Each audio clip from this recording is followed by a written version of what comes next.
what are common inventory problems. There are way too many to list, but let's just go over a couple that are very common. We've got old products sitting on the shelf, whether we're just not using it, it's not shipping out often enough, or we've forgotten about it, it's expired, etc. We have number discrepancies between what's in our book or abacus compared to what's on our shelves. Very big problem, very common, so don't feel alone.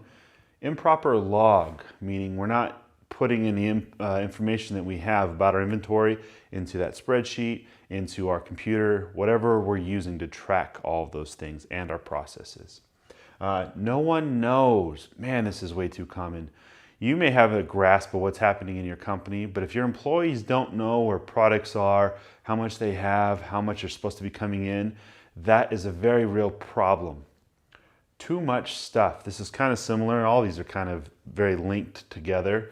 Oftentimes companies think they need all these products, all these goods, and they don't know what they're ordering. They don't know how much they have on hand at that very moment, or they just keep ordering it thinking eventually it'll sell. You better have a strategy as to what you're trying to do with all that stuff.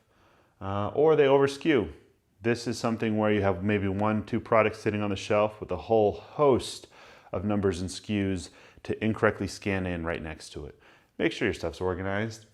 Now with all of these, you can really get into some details and you should dig into why this may be the case. But the first thing you should probably do is address what is your process. Understand your process behind each one of these. So if you're having discrepancies in your inventory, for example, you should definitely understand, is there improper scrapping going on? Are we not receiving enough of an order from a supplier? Are we not shipping out what we've put in our books? If you don't know what's coming in and going out on a day-to-day basis, there's a very real problem that needs to be addressed, and it can be done, but you have to start by knowing what is the process behind the problem that you are having at that moment.